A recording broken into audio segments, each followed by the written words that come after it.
Reinventing our cities and re-enchanting the world. Who gets a say in deciding where they live, and what if more of us did? This week we visit with Mary Miss, a Guggenheim Fellow and celebrated artist whose organization, the City as Living Laboratory, strives to empower regular people to create not the cliche of the sustainable city, but of living and breathing cities of sustenance, she says. Then we speak to scholars Silvia, Federici, and Peter Linebaugh about the promises of commoning for our environment and our social health. It's all coming up on the Laura Flanders Show, the place where the people who say it can't be done take a back seat to the people who are doing it. Welcome.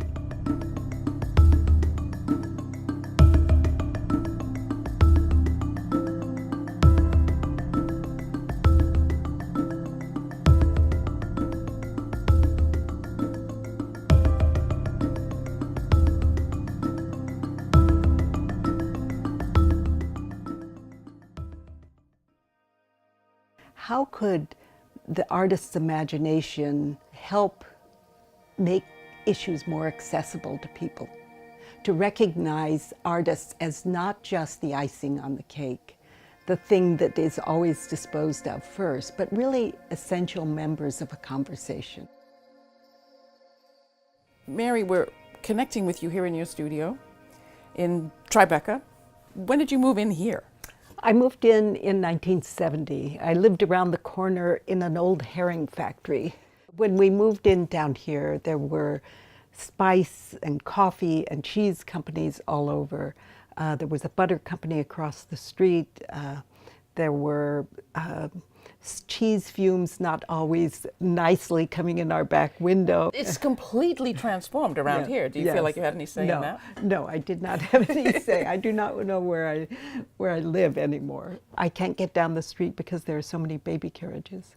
It's a totally different place. Were you always driven by this sense of how do you reconnect a people to its place? Was that a driving influence for you? It was really important, and I think that's what ended up separating me and my work early on from the land artists, because they were willing to go out in the desert and build something. And what really interested me was more about what a person experiences and how you engage people with places and structures and their own environment.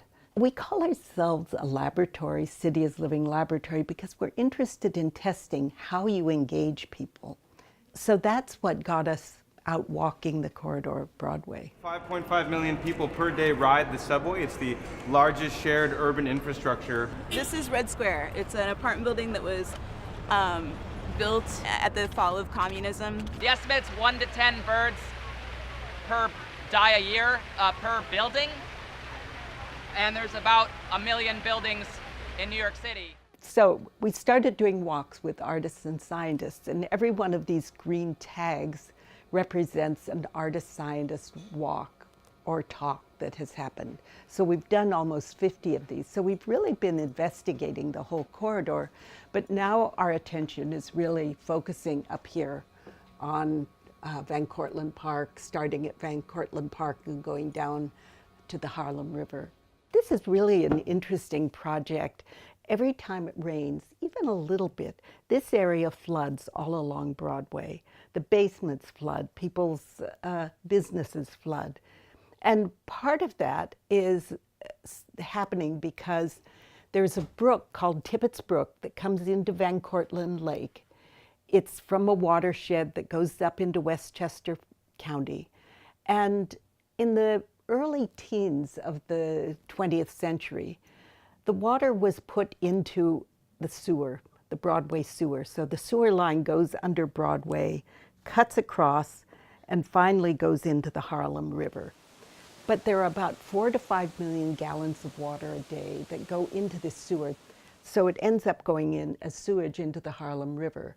And it's one of the worst polluters of the Harlem River. So people have talked for a long time about how it might be possible to daylight Tippett's Brook, and that means letting it see the light of day, taking it out of the sewer. So the Friends are a nonprofit organization that does environmental education and stewardship programs in Van Cortlandt Park. The Friends and other groups have been talking about daylighting Tibbetts Brook for a while, and we have a coalition. For me personally, it was looking at where the brook goes into the sewer and kind of questioning, like, wait, where does this water go? And why is this clean water going into the city sewer system? You don't think about what happens when I take a shower, what happens when I flush a toilet to that water. You just know the city takes care of it and all's good on your end. But unfortunately, the city's not taking care of all of it. Parks Department has been on board with daylighting for many, many years now. We are slowly getting DEP to be on board. And the main issue for them has always been, well, the city doesn't own the property, so it probably can't happen.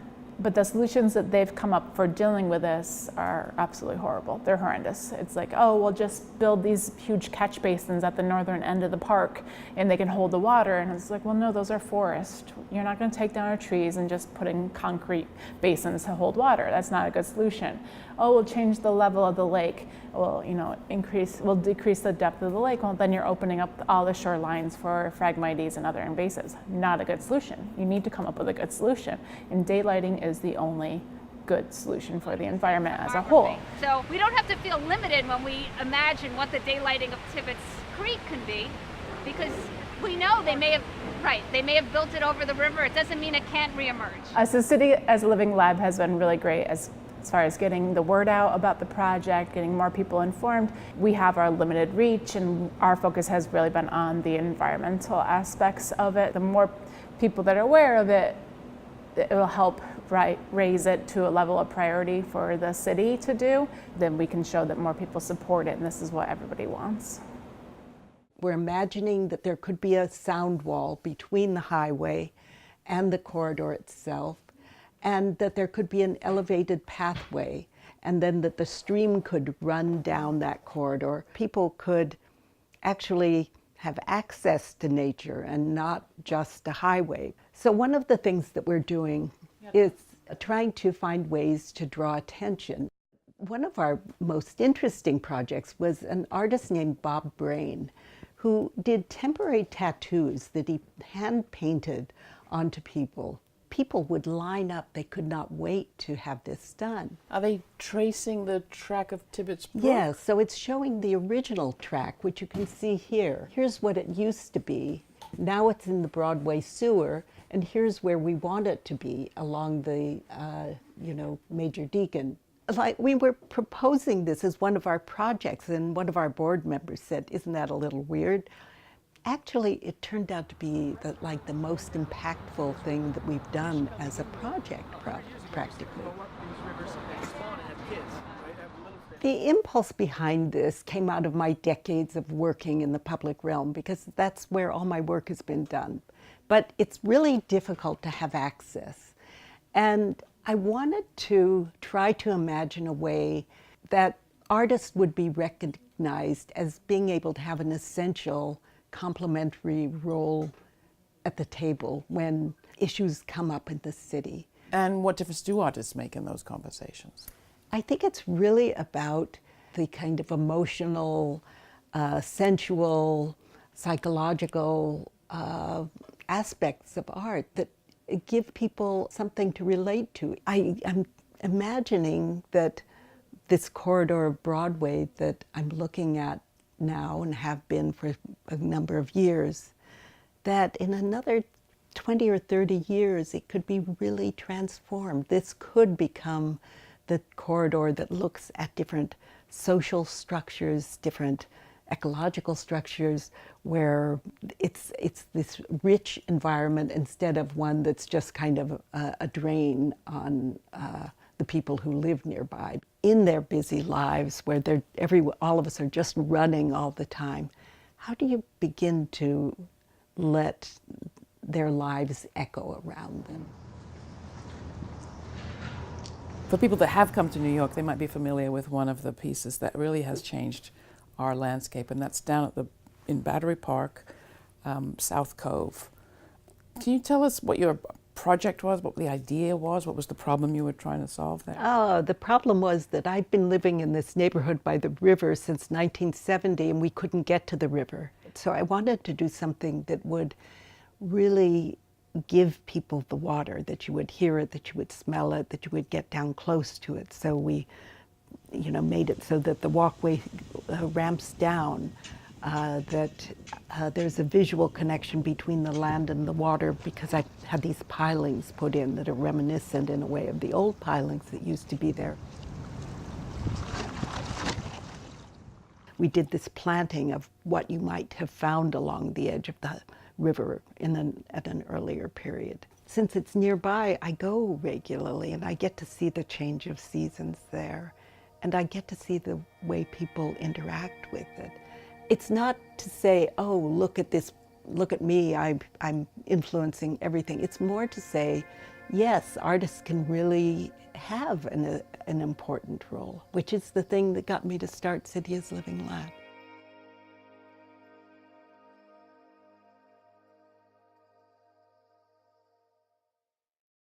Community has to be intended, not as a gated reality, a grouping of people joined by exclusive interests and separating them from others, but rather as a quality of relations, a principle of cooperation and of responsibility to each other and the health of the forests, the seas, the animals.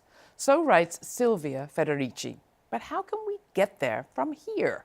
The practice of commoning and the idea that we might hold and manage land and assets together in common holds a lot of appeal these days. To help us think forward, as we do on the show, we have two world-renowned experts on commoning in the house. Silvia Federici's latest books are Witches, Witch Hunting and Women, and Re-Enchanting the World, Feminism and the Politics of the Commons.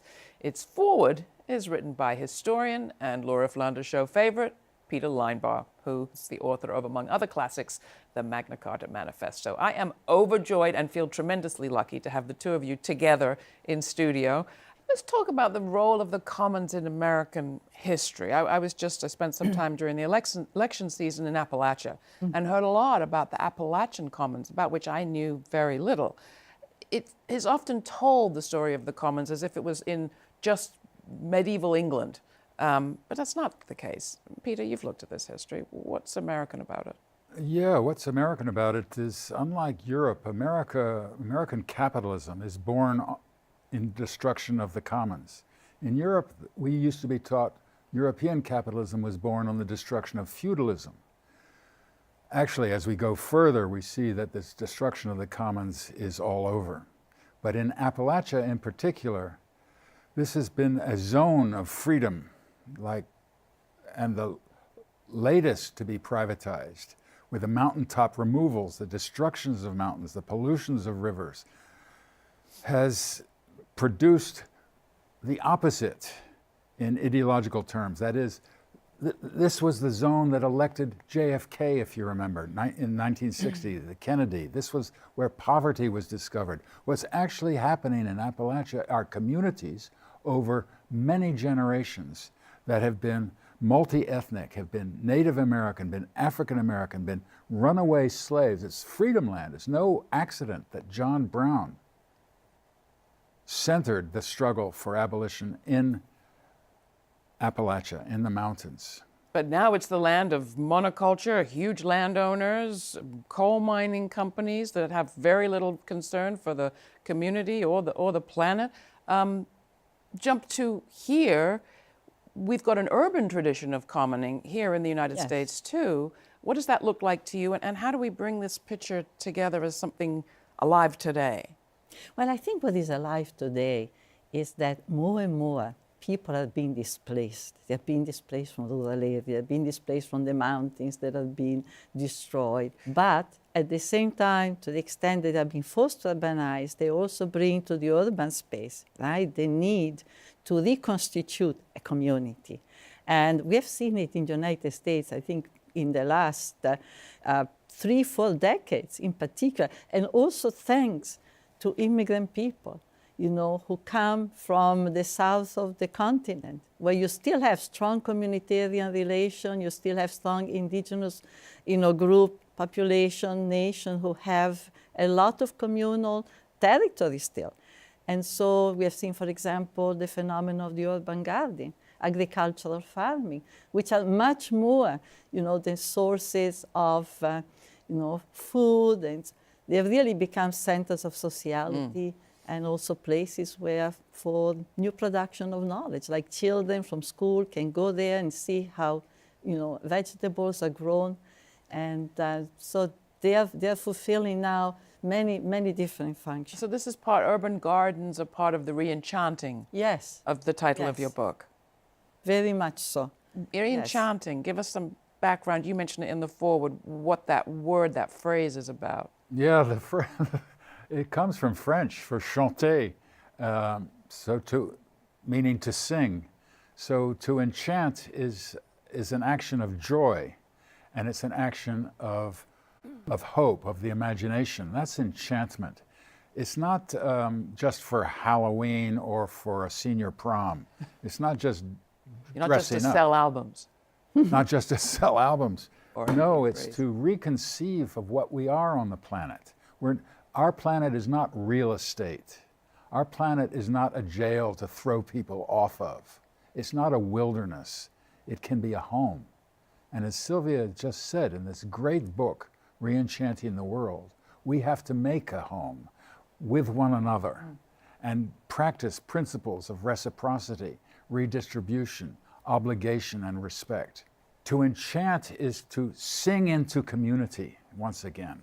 So what has feminism got to do with all of this, Silvia? I think a lot, because I think today women are really on the front line in terms of recreating commons. And in particular, one of the things that have been happening is the commoning of reproductive activities. And I just came back from a 40-day trip through Latin America.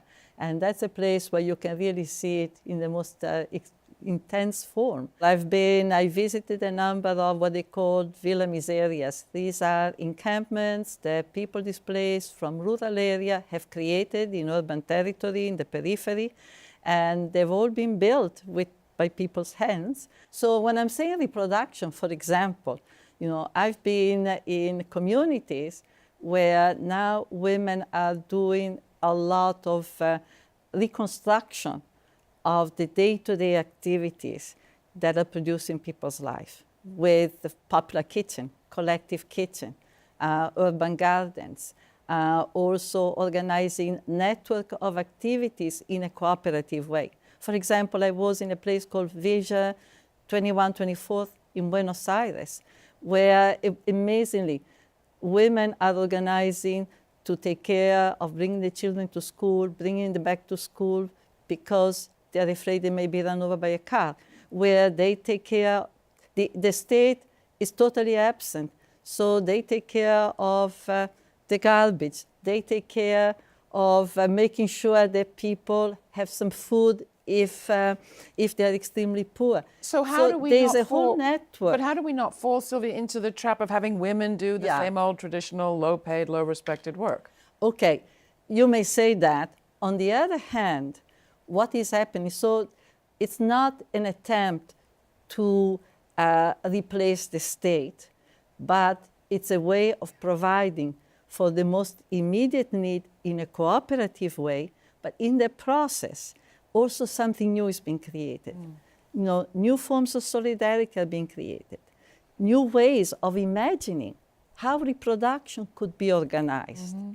And because of the solidarity that is generated, women are also gaining the power to confront the state, to negotiate with a different level of power. So how does this change Marxism, Peter? So the commons is not only a place of redistribution and of resources, it's also a place of resistance. This is the lesson of Standing Rock, just thinking of North America.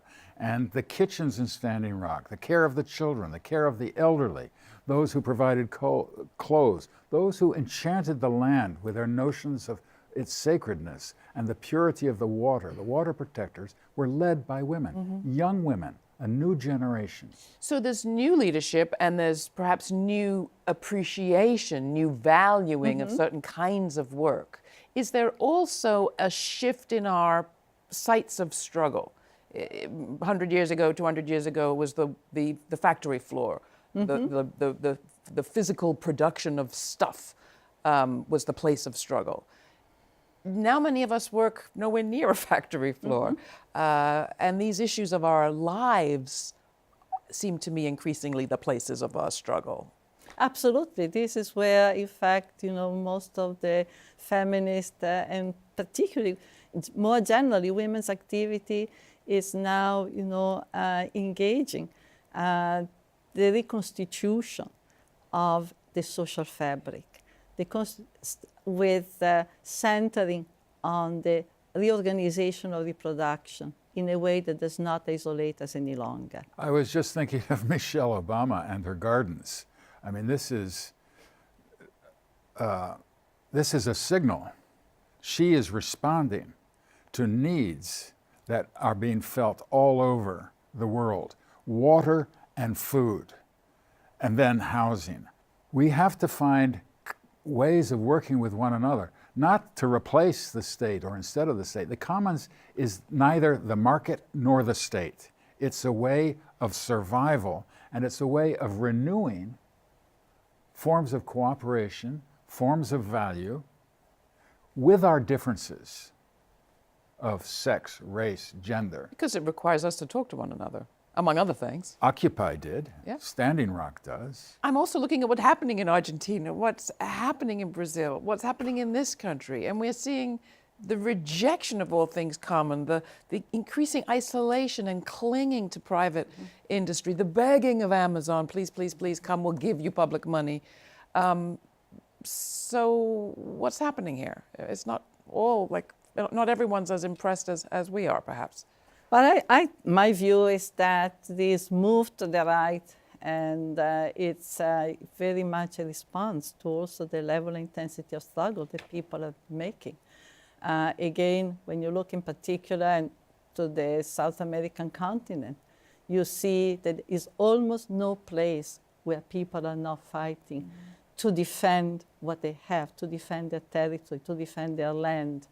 And I think the move to the Bolsonaros, the Macri, are really a response to that. And right now also, you have a new women's movement, a new very, very powerful women's movement, which is in the street, not only for the struggle over abortion or against violence against women, but more and more, moving around, mobilizing around a broader program that connects violence against women to the politics of extractivism, to the destruction by mining company of the land and the waters, and who sees very much the question of producing new commons, rebuilding the commons.